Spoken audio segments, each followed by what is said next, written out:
Welcome, everybody, to the regular Board of Trustee meeting for Tuesday, December 17th, 2024. Is there a motion to open tonight's meeting? Trustee Nell, second Trustee Galen, all in favor. Meeting is hereby open. Can we please rise for the Pledge of Allegiance? I pledge allegiance to the flag of the United States of America and to the republic for which it stands, one nation, under God, indivisible, with liberty and justice for all. At the outset, I just wanted to note that Trustee Rosen Asher is excused from tonight's meeting and will not be attending. Everybody else is here and in person. So the first item on our agenda is a presentation from BST regarding the financial statements of the village. So, welcome. Welcome. Can you hear me? Yes, we can. Awesome. Thank you so much for having me today. My name is Jonathan Gibbs. I am a partner at BST. We are the independent auditing firm that is engaged by the village to perform your audit. Very much appreciate you having me tonight, and thank you for the flexibility to do this remotely. Enjoyed my time down there last year when we did this meeting, but certainly very much appreciate your folks and your flexibility tonight. I just want to give a brief overview of the results of the audit, as well as ultimately answer any questions that you folks have. Ultimately, this is a very successful audit. We began our fieldwork procedures in about mid-September and had quite a quick turnaround of issuing the financial statements on November 22nd.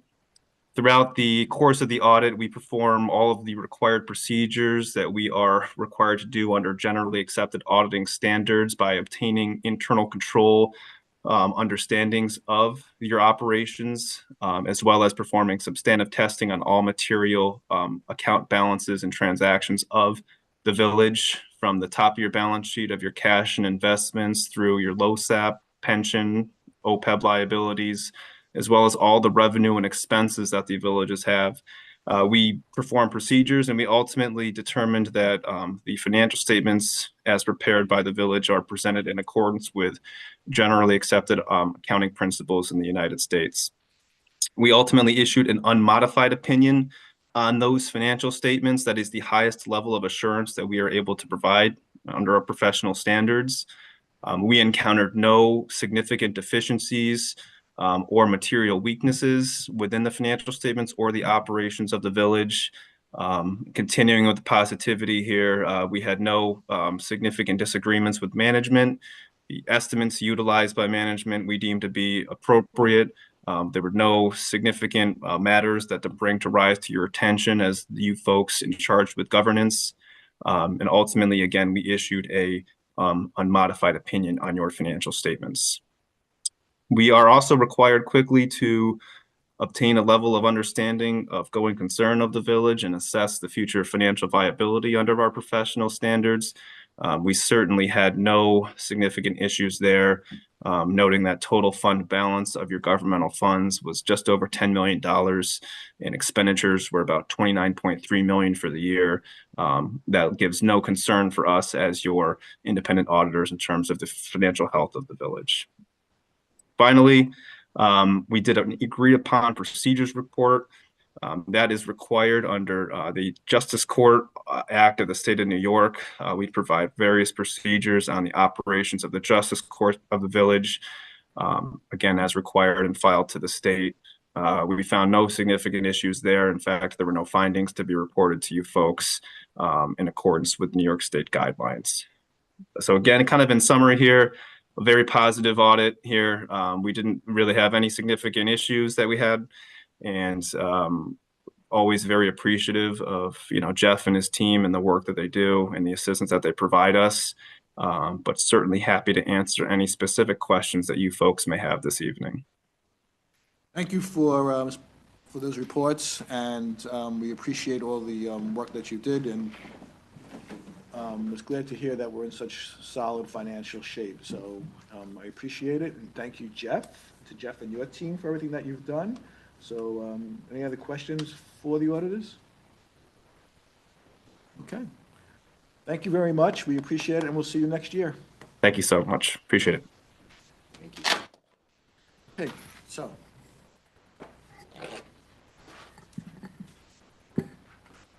So we have two separate audits that were done. One was for the Justice Court and one was for the village itself. So the first one I see is for the village court. So is there a motion to accept the annual audit of the village justice court records and docket for fiscal year ending May 31st, 2024? Trustee Rosenberg, second. Trustee Patino, all in favor. That passes unanimously.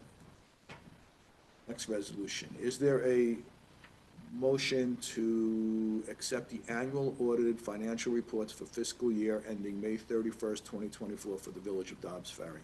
Trustee Galen, second. Trustee Now, all in favor? That passes unanimously. Again, I want to thank Jeff and his whole team, and I'm sure, Rob, you played a role in it as well, right? Jeff did the heavy lifting. Thank you. Jeff had the abacus. New batteries. Okay, so the next thing on our agenda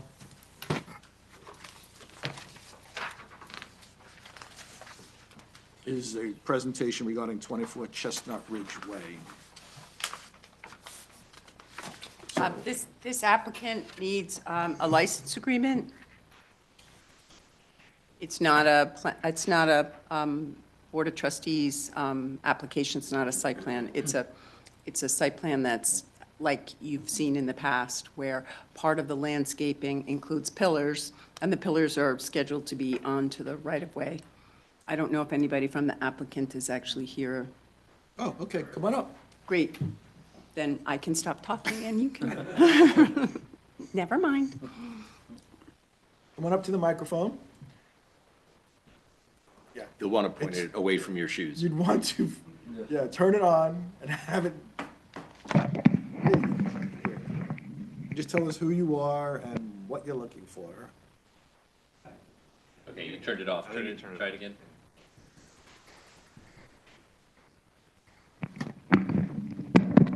Better. My name is Thambi Tony Nanan. I live in 24 Chestnut Ridgeway. I bought that house in 1998, 99. And I am 72 years old. This is my retirement home. I'm not going anywhere. And I want to pass away from there. You know, that means this is my permanent home.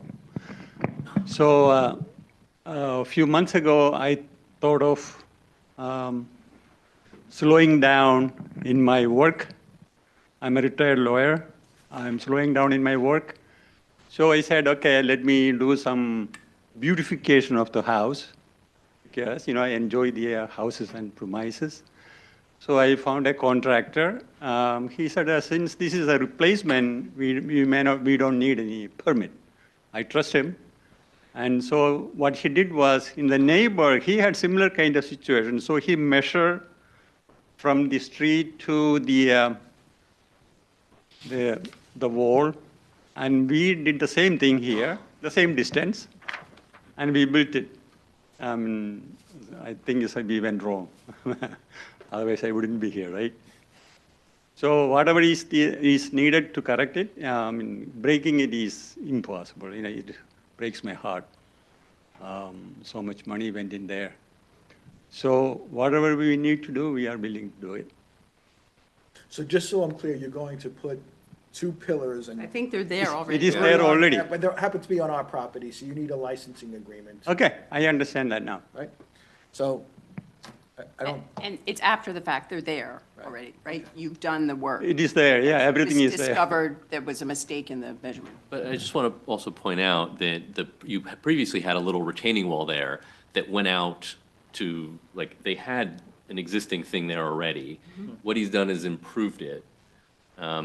And so, you know, to me, it seems like perfectly reasonable. how much of the property is it on? If you, it's just a couple of feet there, might be, I don't know, is that 5 feet? How, do you know, you happen to know off, it's not dimensioned here, but. I think it's in the drawing, maybe a feet or so, a So, couple of so feet. like, yeah, so like, right, see the wall was already passed? Yeah, see that little line? That was already passed. So what he's done is he's added a little wall, like on this side. So, but you know, this area was already there, so he's improved that and then added match on the other side.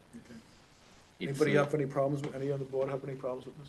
I mean, I have a general issue with coming after the fact when it becomes a lot more brutal a decision for us. You know, if this were requested prior to having built it, my position would be no, that's not something that we should do. And we have very, you know, recent example of, you know, if for some reason we would get some money and decide to put a sidewalk up there. Now we're, you know, we have an obstacle to actually doing that. So, you know, there's also sort of the risk of, oh, the board is showing that all we have to do is build it first and apologize later, and we can have it.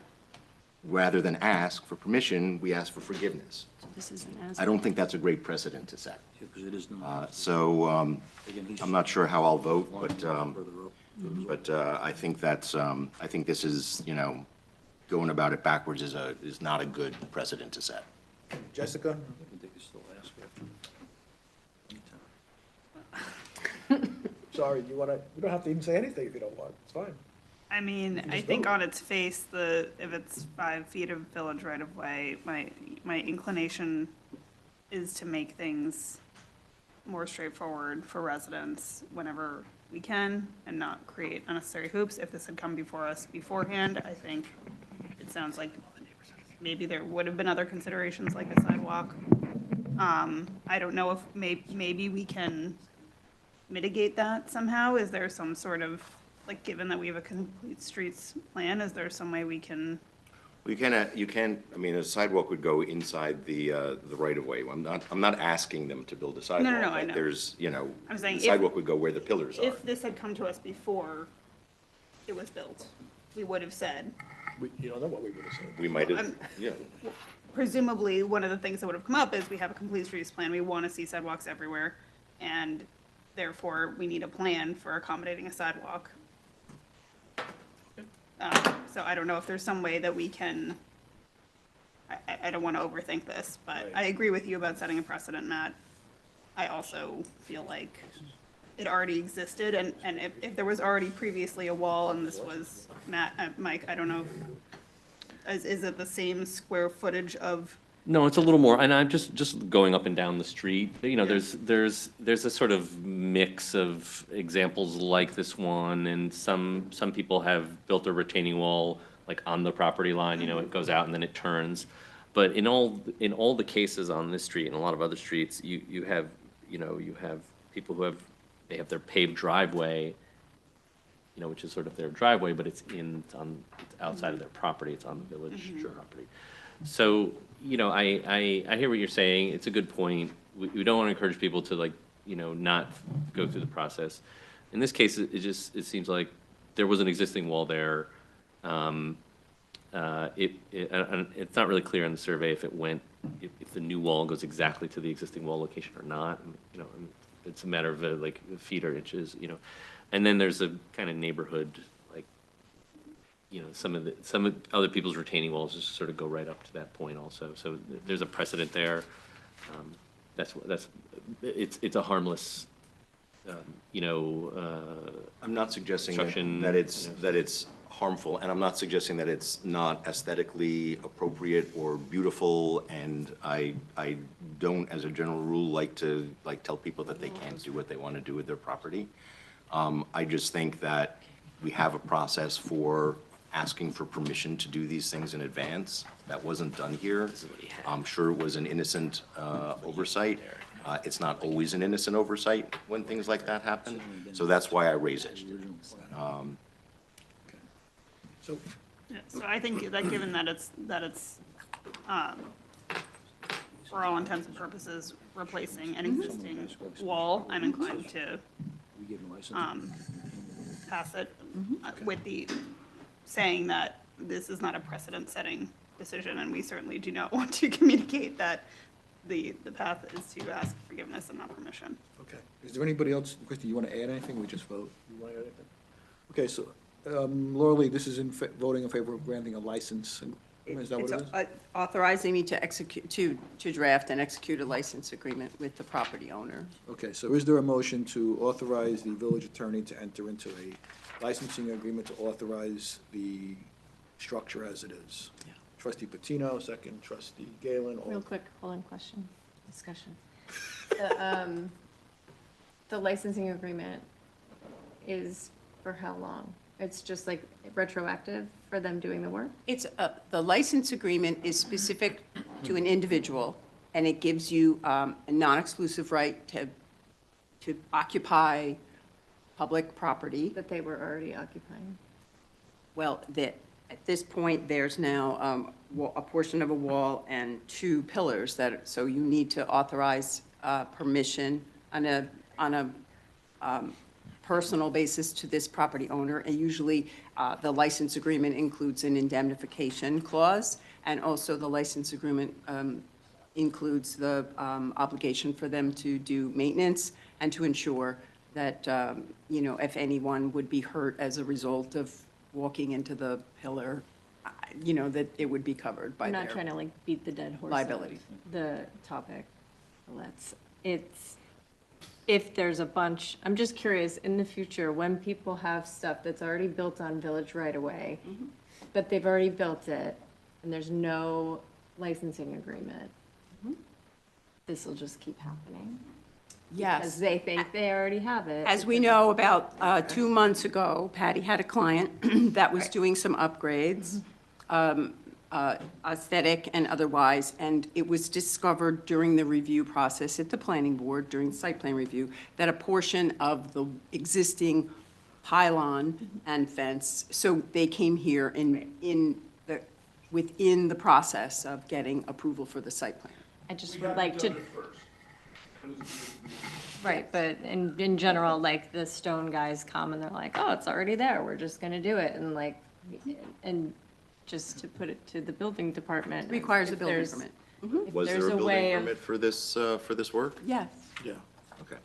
Just curious, That's if how- there's a way that's to how make the- it That's how the not mistake have was to come to discovered. us every single time, that's all I'm suggesting. It does have to come to But I'm us. fine with this in a one-off. So then, all in favor, Yeah, thank you. raise your hand. Sorry to even. And Okay. I'll That I'll passes, have, that passes unanimously. Yes. So the village attorney will work with you on the yes, licensing. I'll draft a quick resolution for Liz to include that you pass this resolution authorizing me, and I have a standard license agreement that I use for all of these and similar situations, including Patty's client, and I can get a copy out to you. I just need your contact information, Is it or on the- your attorney's contact information. If you want to go give our attorney your contact information, then that would be, you could just walk over You there. can go, you can give her the information. Yep. Thank you. Thank you. You too. And I hope you stay, Dobbs-Roy for, Email address, and phone Another number. 72 years. Yeah, that'll be fine. okay, next on the agenda is a public hearing. So is there a motion to open the public hearing to discuss the proposed establishment of the Office of Auditor? Trustee Sullivan, second. Trustee Nell, all in favor. The public hearing is now hereby open. Jeff, can you give us a little background on this? So New York State law says that the Board of Trustees needs to, or is not needs, is required to audit all the claims of the village before they're paid. But there are some options, one of which is to hire somebody in the Office of Auditor, and they could then review the claims in your place. New York State,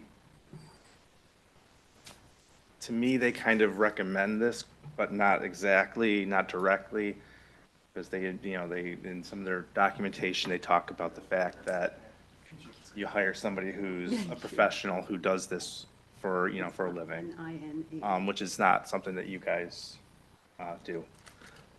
So, the idea here is to, get a, like I said, a professional, maybe a CPA, to come in and review the claims and relieve you of that responsibility. So we have a fiduciary responsibility as trustees to see that all the expenses are properly Audited. accounted for, right? Correct. And this position, which did not previously exist in Dobbs Ferry, we would create, and it's not a full-time position, It's correct? not a full-time Okay. position. So how many hours would you expect this to? Probably maybe to start with, 4 or 5 hours every couple of weeks. Okay. And Laura Lee, is it your opinion that the establishment of this position and having someone fill this responsibility would relieve the trustees of their fiduciary responsibility? It is a delegation under the law, yes, a complete delegation. In other words, the auditor reviews each of them and affirms that they are a valid claim against the funds. So it's a very great internal control, and I think the comptroller's office looks to that level of control in terms of the use of public money. So yes, I Okay. I Any think other it's an trustees have excellent any other suggestion. questions or comments? I just want to say that this sounds like a great idea, because I think having a professional do this review of the claims that are being made against the taxpayer funds, which are the budget of the village, will, improve the integrity we have around the money that gets spent by the village. I also think that there are opportunities potentially to, ensure that all funds are being spent correctly, that there are no double billings or anything like that, that, perhaps we could even save money by making this investment. So I think it sounds like a really smart idea. That's a great point. I didn't even mention that, yeah, that we can maybe find some stuff that slips through the cracks, so, yeah. They're going to create the title through the county HR Civil service, service, right. the Civil Service Department. And it's important to note that this can't be a consultant. It has to be an employee who's under oath, who takes the same oath that you do as a public officer. Okay, any other questions or comments from the board? Will we still get the voucher claims, So or does it only go to them? You now? won't regularly get the vouchers. What we will do, and I've put a policy together that we'll look at maybe in a meeting or two. And they are required to report to you at least once annually. You can do every audit, you can have them report to you, or quarterly, monthly, kind of whatever you all want. And they should report to you any of the findings that they have. And could we have, like, I don't know, a format, or are there formats of what those reports could be, like showing where we are in line with our budget and like how the spending is being done? I don't know. Stuff Yeah, like we that. can do, there should be quarterly or monthly treasurer's reports. Yeah. And we can work on getting that back That's a in good point, place. too, so then we can just see where we are. in Nice our to know budget. where we are. like, But as that's we- not a function of the auditor's Correct. position. That's Oh, the- that's But she you. could, or the auditor could It's a tell us, treasurer's report. right, the auditor could tell us how much we've spent on Right. certain items. Yep. right? Okay. Okay, since this is a public hearing, it's open to the public. Does anyone from the public have any questions or comments about this issue? Okay, so is anybody online? Okay. Having no other comments, having heard no other comments, is there a motion to close tonight's public hearing? Trustee Nell, second. Trustee Patino, all in favor of closing? Meeting's hereby closed. We can move to voting on this. So is there a motion to adopt a local law to establish the Office of Auditor for the review and authorization for payment of claims against the village? Trustee Galen, second. Trustee Rosenberg, all in favor? That passes unanimously. Okay, so Jeff, you're going to go forward with filling that position and keep us advised? I have to get the title first. Okay. Working on And it. Jeff- J1. Jeff will bring back a proposed job description and policy to you at a work session. Okay. Okay, now we're open to courtesy of the floor. Anybody here who'd like to speak, please come up. Come on up. I should say anybody, just let's do one at a time. So Patty, come on up.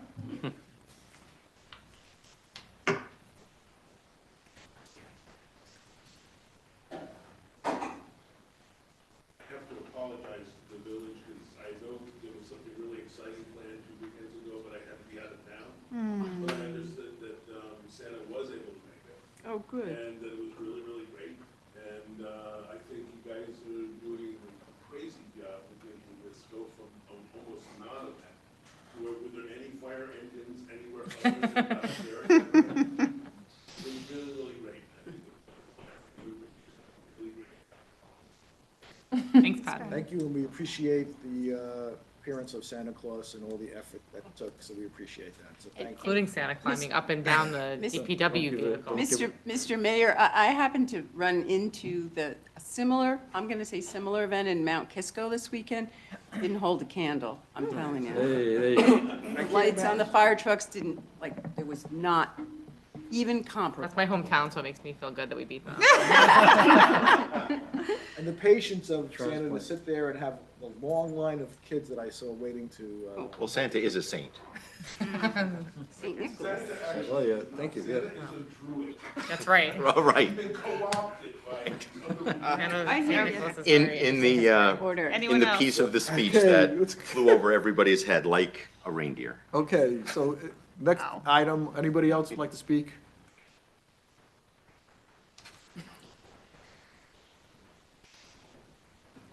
Good evening. My name is Roya. I'm the owner of 27 Main Street, and we've been having some issue with the parking.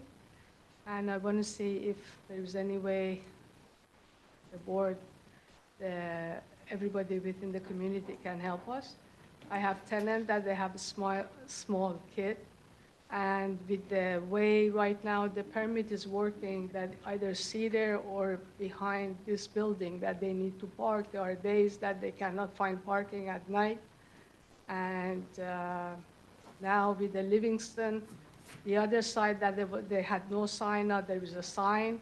So it's really limiting the lower part of the Main Street issue with parking. And now the retaining wall is getting repaired, so that street is closed. So it's really putting a lot of hinder in our area. And we are a part of a Main Street that's always forgot. You're never forgotten. But I understand that the change of Livingston has affected. Wasn't a change. It wasn't a change, it Thank was, you. it was always there, but the enforcement of it, so we are aware of it. I can't promise you anything, but we are aware of it. We'll take a And look. the other issue we have, where the zone, it indicates the zone, it doesn't match with the ticket machine. And I've been told that you can change the zone when you are purchasing it, because there are a lot of time, the Wi-Fi, and with Verizon, as everybody knows, we've been having issue. So it's very hard when we cannot use our telephone to purchase the ticket. And when we want to purchase it through the machine, they are not matching up. And personally, I've been getting ticket also. I'm sorry, are you saying that the machine does not have the proper zone for Lower Main Street? Yes. That we could take. Well, that's a care of. fixable Yeah, thing. that we could take care of. So we'll have that, the chief is here, he will take care of it, look into that, okay? Yeah. Thank you so much. Yeah, Thank we you. are, just Mayor, we are actively looking into that site, so thank you for bringing it up again. Okay, you want to give your contact information to the village administrator, he can keep you advised of that, so that would be fine. Thank you for coming. You're welcome.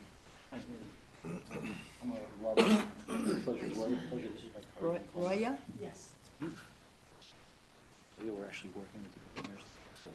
You're up. Thank you. Daniel Burgess, 52 Luzerne Road. Dear Mayor, dear trustees, happy holidays, everyone. Thank you for your service to the community. I would also like to thank all the village staff for all you do for the village.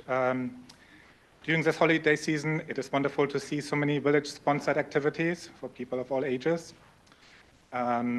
Trustee Sullivan, Trustee Galen, Trustee Nell, we would, on behalf of the Protect the Knoll group, I'd like to thank you again for meeting with us before the election and listening to our concerns.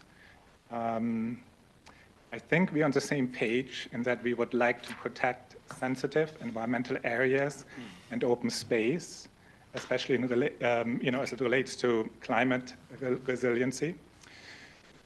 We hope that there's potential for us to work together in the future for the benefit of the community. And we're also hoping to be able to present a proposal to you at some point next year. Today, I have one holiday wish: timely and complete responses to FOIL requests. But seriously, I'm concerned that the village is not following New York State Freedom of Information law. I submitted a FOIL request in September and got a late and incomplete response. I do want to thank Village Clerk Drieper for her help and efforts. However, something isn't working right. Something is amiss. I requested communications between the applicant and the building department in relation to the proposal to build on the knoll.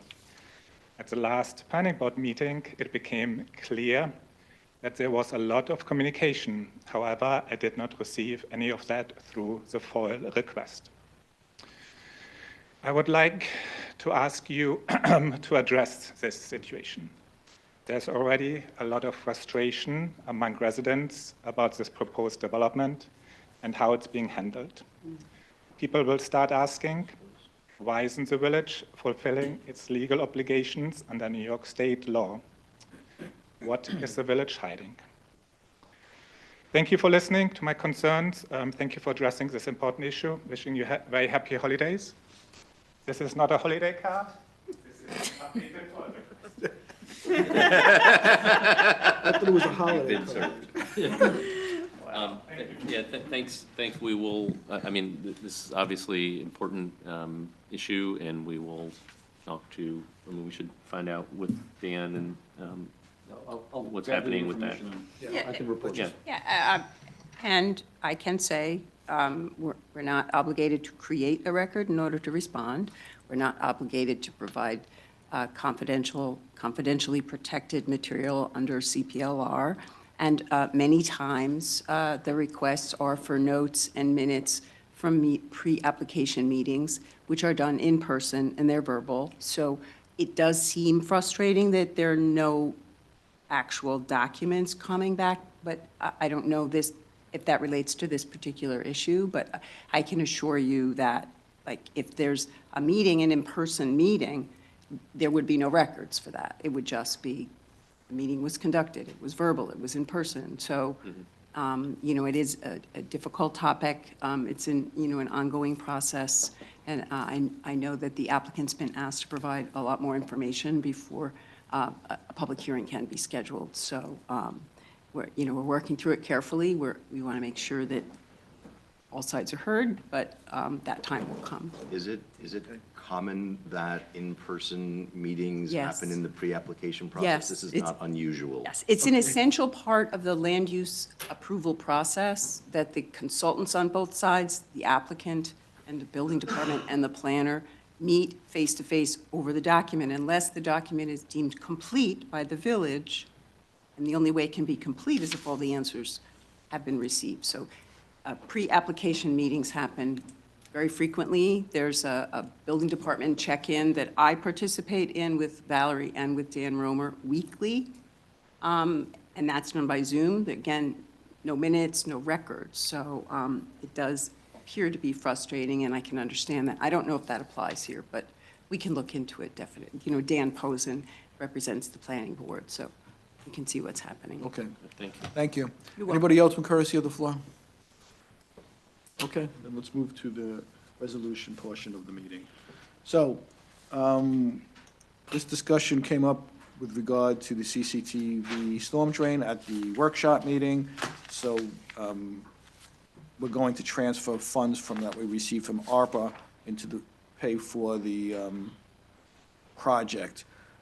I just want to say that the village infrastructure is, and it's no news to anyone else really, that the infrastructure is literally falling apart. It seems like we're playing whack-a-mole with all these sinkholes that happen over the village. This CCT of the storm drain, I don't think it's been done in decades, and we've taken proactive action to get a whole video of the entire village drains, storm drains, and we found that a lot of the drains are collapsing or are close to imminent collapse. So this CCTV was first step in identifying the problem areas, and then we'll identify what has to be done on a priority basis. So the ARPA funds were from the federal government as a result of the pandemic, and we were going to use these funds for infrastructure. We've gotten other funds to pay for some of the key infrastructure expenses, so and Laura Lee can correct me, and Jeff can correct me, but it solely is the appropriate to use these ARPA funds for this Yeah, project. stormwater drainage was one of the earmarked projects. Eligible. That's what this is. Right, and the shortfall from ARPA will be made up from our fund balance. So is there a motion to authorize the funding of the contract for the Public Works Project village-wide CCTV storm drain inspection as outlined in the proposed resolution? Trustee Sullivan, second. Trustee Rosenberg, all in favor. That passes unanimously. Action item number 2. We have been discussing expanding the accessory dwelling unit to the MDR districts to get more participation from people and to reach out to people who could really benefit from this. In order to do so, though, we have to create a public hearing where the public can weigh in on these proposals. So is there a motion to set a public hearing for January 28th, 2025 to consider a local law amending the zoning code to expand eligibility for accessory dwelling units to properties improved with one-family dwellings in the MDR districts? As revised. As revised. The local law Thank you. I told as you I would revised. forget that in an hour, and I did. Yes. So as revised. The local law said existing accessory buildings, and we're expanding it to accessory buildings to the primary one-family homes. Right, and we'll expand upon this certainly more at the public hearing. So is there a motion? Trustee Patino, second. Trustee Nell, all in favor? That passes unanimously. Action item number. Family and the MDRs. It's already in the single family. Yeah. Action item number 3 is to consider a resolution authorizing the village administrator to sign and execute a proposal for additional security cameras. The cost of the security camera project is $355,417, which was not included in the budget, so a budget amendment will be required. We can't get into too many details of where these cameras will be located, but it is an increase of, what was the net number? 18? 18 out of 32? 18 cameras throughout the village. So I think we want to discuss this, so let's first move it forward if we can. So is there a motion to authorize the village administrator to sign and execute this security proposal for the village-wide cameras? Trustee Sullivan, second. Trustee Galen. Okay, let's now discuss it. So thoughts, comments, anyone? I want to ask first, Jeff, that we have this money available and just advise whether or not we can use it for this. Yes, yes, you can on both. You have it available and can use it. Okay? So this was budgeted. No, this is a budget amendment to, change the budget to have this expenditure.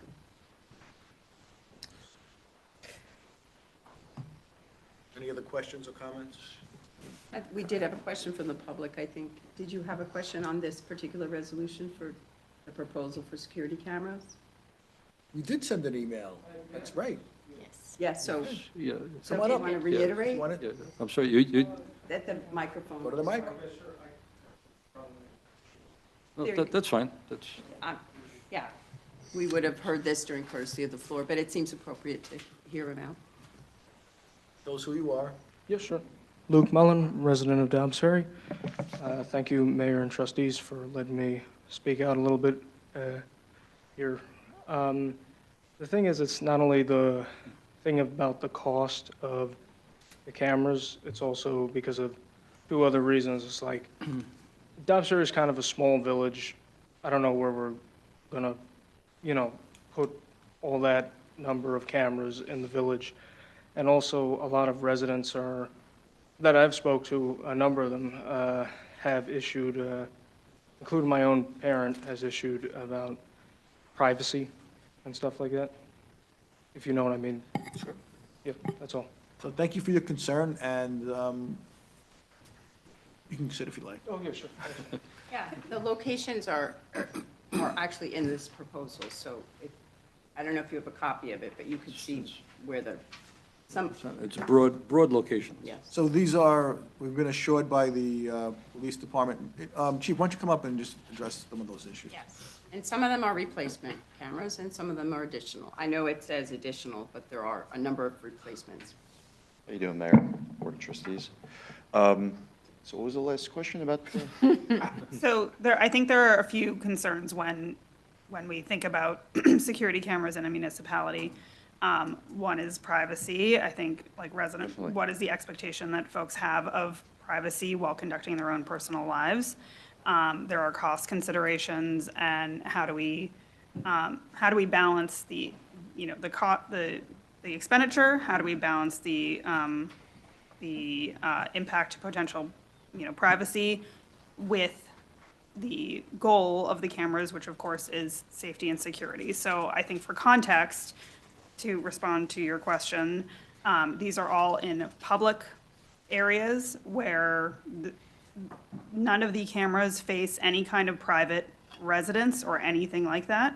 They are to observe municipal properties and to protect municipal properties and the people who are spending time on them, to improve both to deter potential crimes and to add to our ability to solve problems as they come up.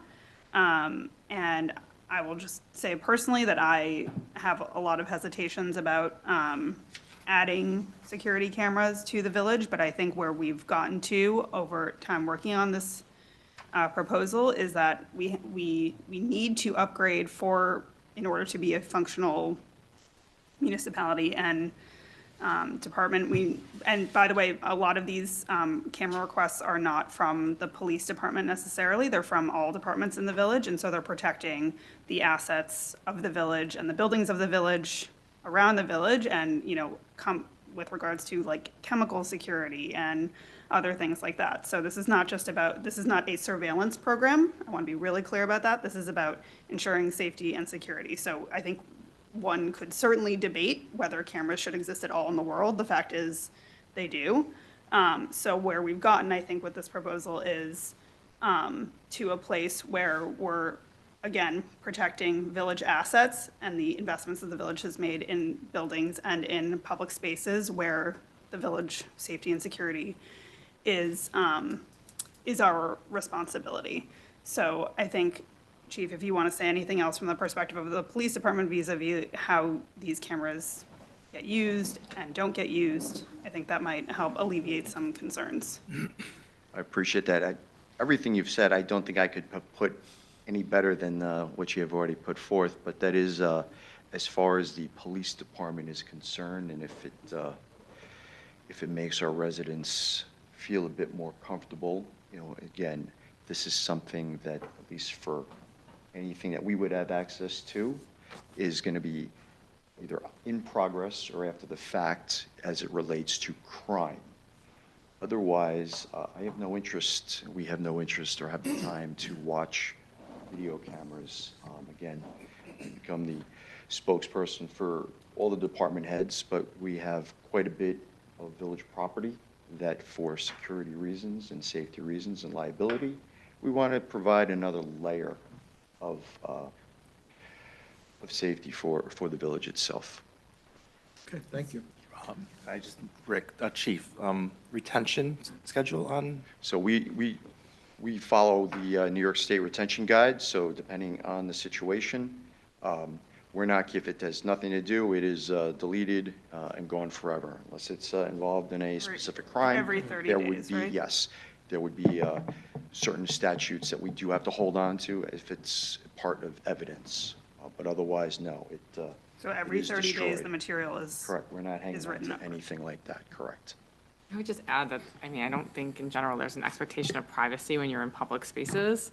There's red light cameras, there's all these other traffic devices that get used and are taking pictures of me in my car if I go through the toll. And These are in, you know, main streets and the parks and the village facilities, so I don't think that concern seems more minimized that way, because everyone walks around with their iPhones or Androids and are taking videos of everything. I can't go down to Waterfront Park and probably not walk in someone's picture when I'm walking around, so. And I think current events have shown us, New York City just tracked down a murderer Sadly, yes. very quickly with the use of these footages from security cameras. So I can say, I texted you when it happened, and I said, isn't this amazing how quickly they found this suspect? That's correct.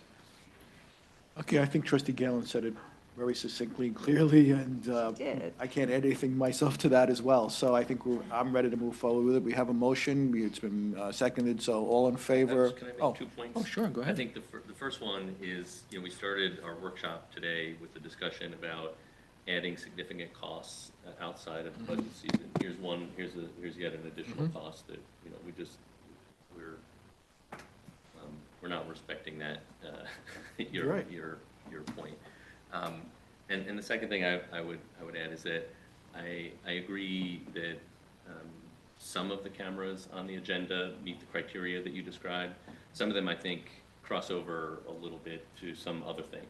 And so you know, I've raised a number of concerns about those particular ones. I think there's certainly some in here that are, you know, make a lot of sense when we looked at it a little more closely. But having, you know, they're all being lumped together, and so, you know, for that reason, I continue to have them about the proposal. Okay. Anybody else have anything else to say? Okay, so all in favor? That passes 5, all against, to 1, and 1 absent. Okay, action item number 4. And Rob, maybe you could shed some light on this. This is a hazard mitigation plan that I think we do this very frequently with the county, correct? Correct, Mayor, thank you. Yeah, this is every year, I mean, we can change it, it's a liquid document, but every 5 years, the county goes back to FEMA, who funds the program. This is a multi-jurisdictional program for the hazard mitigation grant program, the HMPG or GP. So now they're just asking us to sign a letter of intent. This is coming up on the 5th year. It expires in 2026. So they want to engage the same consultant to continue the good work. And we're able to update the report as needed in terms of safety and infrastructure. Okay. So is there a motion to authorize participation in the Westchester County Multi-Jurisdictional Hazard Mitigation Plan? Trustee Rosenberg, second trustee Galen, all in favor? That passes unanimously. Action item number 5 is, there's an issue as to whether we have clarified the proper time to close the park. Was Memorial, wasn't So it? the rec commission recommended for the parks other than Waterfront Park, which technically now close at dusk, which can be an arguable timeframe, be changed to 30 minutes after sunset, which is a defined time every single day. So it's clear as to what time the park closes. So that was the impetus for this request and the public hearing, I guess, for January 14th. Okay, so we could discuss this in more detail on January 14th. So go ahead, We Mike. will have an opportunity to talk about like lights, you know, evening basketball and things like that at that point, because there's sort of like, we built a new basketball court, we put in these like great lighting, and, you know, it's dark at 4:45 right now. So like, we want to send your kids out and go do something, you know, that's not getting into trouble. We want them to go to the park and play basketball with the lights on. So we should talk about that. I don't know if I should. The rec commission's talked about it. There's some concerns about having the lights on at the basketball court for non-sanctioned events, like just for a freestyle play or whatever, because there's nobody there monitoring or whatnot. But we can talk about if we want to allow that on certain days or certain times. And they were discussing it, and I'll ask them, they meet before our next meeting in January. I'll ask them to put in a recommendation to us, and we can discuss it at the hearing. Yeah, it'd be nice, like maybe it's like Friday and Saturday nights, and it's for 2 hours or whatever, I don't know. Just so like, and then we announce it, and so parents know, you can send your kids there. They can, you know, I don't know, some kind of compromise. That That's a we can good use. point. So- Yeah, that's a good point. So that your kids could be playing You should not with. conduct a public hearing. Why? You should table the Because you're going to be revising the local law. No, the local law, when the park closes now at dusk, and then there's events there, like they run like the basketball games in the summer could be past that time. There's other events, they hold movie night, the rec department holds a movie Yeah, night there. Village, there's a carve out for that. You can see in the. Yeah, that's in what the code, we're there's a talking carve-out. about though. But I think Mike is talking about increasing the ability for play time for residents at Gould. I guess it's no different than if they're closing at dusk, people go playing basketball at 6 o'clock at night. I mean, I think kids should be able to play without the village person being I there. mean, if you 6 or want 7 to, if you o'clock. want to adjourn it to a different meeting, I think the public hearing, Lauralee, I think that's fine. 'Cause what you're saying is if you allow play at pool because the lights are going to be on, then you can't close the park at sunset. Unless That's it's correct. village, unless it's a village-sponsored event that's Correct. keeping it open. But can the village designate, can the law include that the village is entitled to designate certain periods of time during which the park would not close at dusk, at whatever the time is? You would want to build that into the language of the law as I developed the law based upon the recommendation from the Parks Commission. Right, So but if the wait, but board wants to revise the local law, then you shouldn't open a public hearing on a local law that you want to revise, because then. But couldn't we just include a revision that gives us the opportunity to create programmatic opportunities during which the park would not close at whatever this time says? It's already allowed.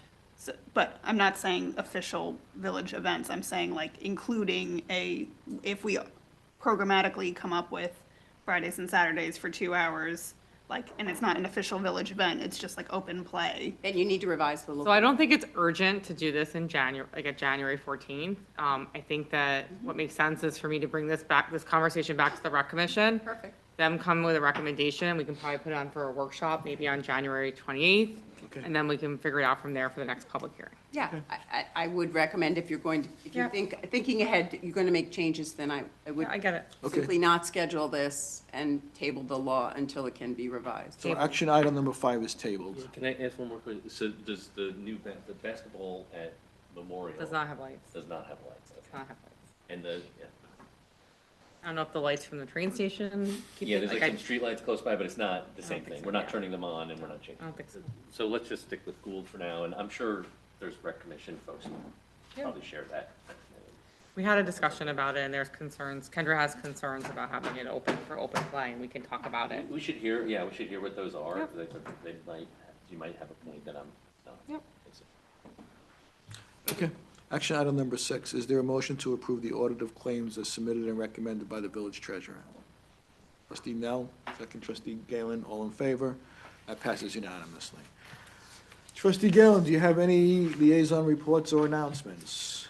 Well, in my wrap-up as liaison to the Downtown Committee, I just want to thank the Downtown Committee for their incredible work on the Dobbs Merry Market last weekend in tandem with the Rivertown Chamber of Commerce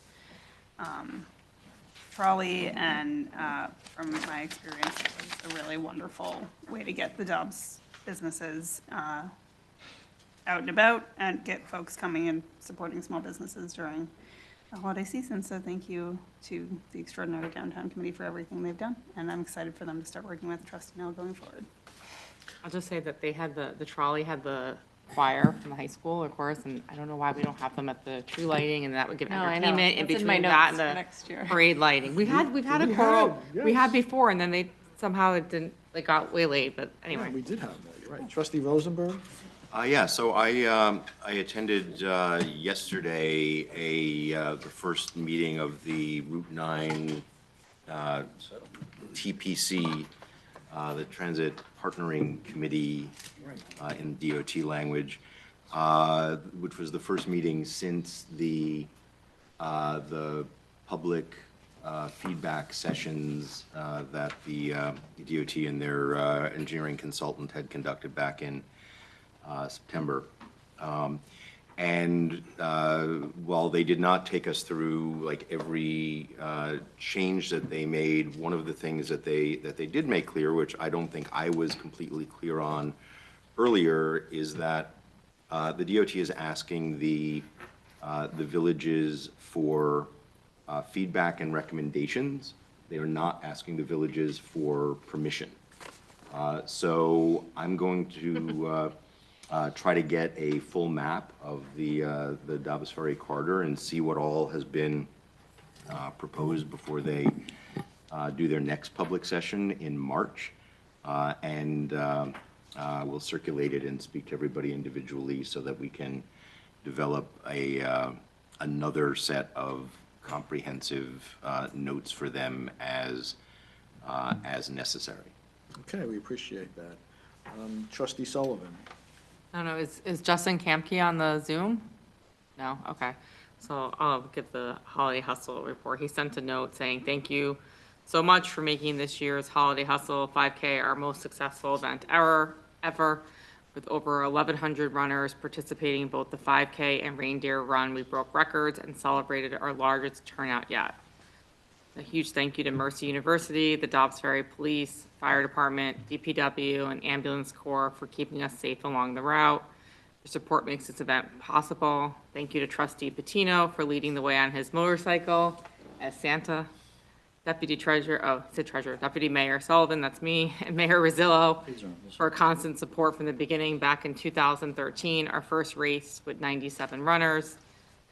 So we look forward to seeing you next year. And I just want to say that the Holiday Hustle is a fundraising event sponsored by the Youth Services Council. There's a lot of effort that goes into it, and they provide gifts and food drive for families in need in the village, and they help over 67 children with around 40 families. And we'll say they have the very coolest T-shirt this year. We did have a good T-shirt this year. Trustee Nell. Oh, one more thing, sorry, Sure. since Trustee Asher's not here. The seniors are having their holiday lunch tomorrow from 11 to 1, I believe. Oh, really? Trustee Nell. I dove into the Sustainable Jobs meeting last week, and I'm getting caught up on everything they were working on with former trustee Taylor. They have some ideas that we'll have to discuss around a sustainability consultant that we can discuss during budget season. And they're going to have a nice big meeting in January to try and figure out their 2025 plans. So if any of you guys have any thoughts of what you'd like them to be thinking about next year, let me know and I can pass it on to them, and then they're going to do the same. So they're going to try and have some, organized efforts for next year. Okay. Mike? The planning board has been discussing the compromise to the steep slope. We're going to be bringing that back to this board. I think there's now some agreement amongst the CAB and the planning board about the direction that should take, so we'll see that again. I don't know, fourth time, but this time we're going to have buy-in from all the relevant parties, and it should be a much simpler process for us to review and hopefully approve. We have a comprehensive plan committee that Trustee Nell and I and Trustee Sullivan have also been a part of for, that's been going along pretty well. We have, it's been converted to like an official comprehensive plan group, and we'll be coming back to you, this whole board, very soon with a proposal for the public outreach component of that endeavor. Okay, it was a very busy weekend, so I just want to thank everyone. I attended and I'm going to say it wrong, the Dobbs, I said it wrong already, Dobbs Ferry Market. Merry Market. Merry Market, I knew it was. Dobbs Merry. Dobbs Merry Market, and that was a well-attended event, it was great. Like to see a lot of vendors out there, store owners, the trolley, so it was great to see everybody out there shopping and participating, so that was a great event. And as alluded to, the Holiday Hustle, and I was there from the beginning when it was cold and icy and we were worried about how it would all play out, but it's evolved into a great event. And I do want to thank again DPW for what they've done for that event, the police, and the ambulance corps was there, and the fire department. So I want to thank everyone for their efforts And I also want to thank Lisa Bai and Melissa Diodati for what she's done, and the Youth Service Council for their efforts in it. And if there's nothing further, is there a motion to close tonight's meeting? Trustee Nell, second trustee Rosenberg, all in favor. Meeting is hereby adjourned.